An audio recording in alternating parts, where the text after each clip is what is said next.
तो बच्चों आज हम लोग शुरू करने वाले हैं एक्सरसाइज 7.2 क्वेश्चन नंबर 1। ये भी कोऑर्डिनेट ज्योमेट्री का ही पार्ट है जो जिसको निर्देशांक ज्यामिति बोलते हैं।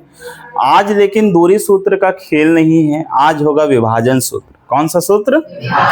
जिसको हम लोग सेक्शन फॉर्मूला बोलते हैं। ठीक है, क्वेश्चन आपके स्क्रीन में है, आप देख सकते हैं कि उस बिंदु के निर्देशांक ज्ञात कीजिए जो बिंदुओं -1, 7 और 4, -3 को मिलाने वाले रेखाखंड को 2:3 के अनुपात में विभाजित करता है।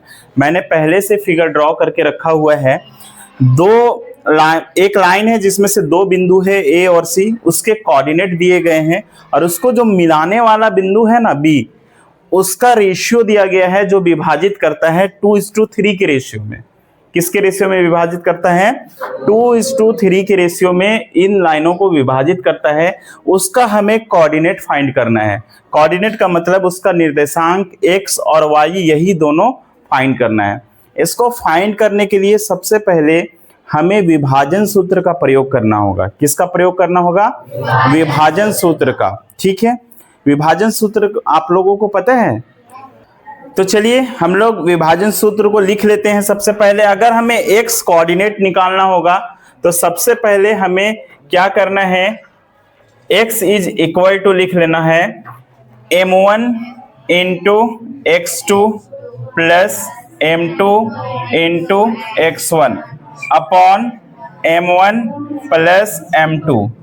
अब ये तो x निकालने का है तो x कोऑर्डिनेट के लिए लिखेंगे। अगर y निकालना होगा सब x के जगह में y फिल कर देंगे। ठीक है, बाकी फॉर्मूला एज इट इज रहेगा।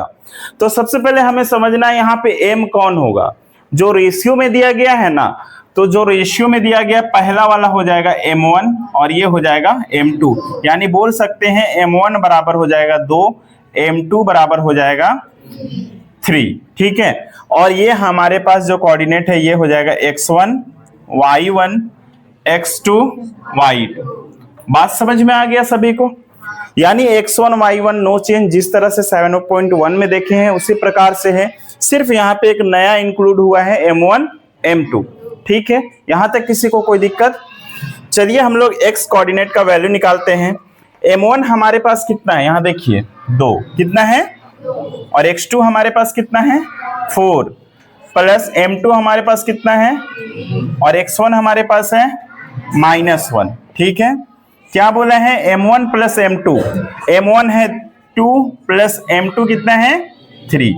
अब आप मल्टीप्लाई कीजिए तो 2 4 जा प्लस माइनस 3 1 जा, और 2 और 3 जोड़ेंगे तो कितना हो जाएगा 5। ठीक है, तो आप ध्यान दीजिए 8 में से 3 घटा दीजिए। 8 में से 3 घटाएंगे तो कितना मिलेगा? कितना मिलेगा? और नीचे हमारे पास बट्टा में भी है 5, यानी 5 1 जा। हमें हमारे पास जो मिला x का वैल्यू यानी x कोऑर्डिनेट का वैल्यू जो प्राप्त हुआ वो 1 हो गया। उसी प्रकार से आप y कोऑर्डिनेट का वैल्यू भी प्राप्त कर सकते हैं। सिर्फ क्या करना है, आपको फॉर्मूला लिख देना है y is equal to m1 into y2 plus m2 into y1 upon m1 plus m2। ठीक है, अब ध्यान दीजिए m1 हमारे पास है 2, कितना है जी? लिख लिए। उसके बाद y2 हमारे पास कितना है -3, वो भी लिख लिए। प्लस m2 हमारे पास कितना है 3, और y1 हमारे पास कितना है 7। ठीक है, m1 हमारे पास है 2 और m2 हमारे पास है 3। 3 2 जा 6, माइनस में होगा, प्लस इंटू माइनस माइनस हो गया। ठीक है, प्लस 7 3 जा 21। ठीक है, 21 में से 6 घटा दीजिए, कितना हो जाएगा? 2 और 3 जोड़ेंगे तो 5 हो जाएगा ना। 21 में से 6 घटाएंगे तो आपके पास आने वाला है 15। कितना आने वाला है? और अपॉन कितना है 5, 5 3 जा 15, यानी y बराबर कितना मिलने वाला है? y बराबर कितना मिला 3। ठीक है, x के भी कोऑर्डिनेट निकल गए और y के कोऑर्डिनेट निकल गए, तो हम बोल सकते हैं कि हमारे पास जो x और y के जो कोऑर्डिनेट है वो कितना है हमारे पास? तो 1:3 है ना, यही हमारा आंसर होने वाला है। यानी x और y के कोऑर्डिनेट हम लोग आसानी से फाइंड कर सकते हैं। जब भी इस तरह का सवाल अगर पूछा जाता है तो आपको सेक्शन फॉर्मूला पता होना चाहिए, ठीक है, और आप आसानी से इसको निकाल सकते हैं। कोई भी क्वेश्चन अगर आप बनाना चाहते हैं तो आप आसानी से इस फॉर्मूला से बना सकते हैं। आप सभी क्वेश्चन को आसानी से सॉल्व भी करेंगे, ठीक है। अब ध्यान ये देना है, बहुत बच्चों का सवाल ये होता है कि सर हम बना नहीं पाते हैं अपने से, जब बनाना चाहते हैं तो आप सबसे कम प्रैक्टिस करते हैं।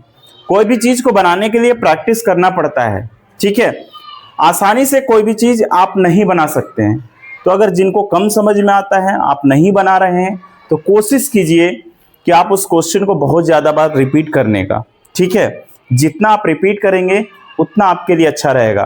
अगर आप 10 बार बनाने के बाद नहीं समझ पा रहे हैं तो आप 20 बार बनाइए, 50 बार बनाइए, 100 बार बनाइए। यकीनन वो क्वेश्चन जब आप लंबे ज्यादा बनाएंगे तो वो आपको एक समय बहुत अच्छे से समझ में आने लगेगा।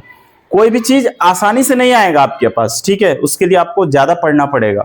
आप लोग बनाते नहीं हैं, ठीक है, तो आप लोग अच्छे से सॉल्व करके आइए। क्वेश्चन नंबर 2 हम देखेंगे कल।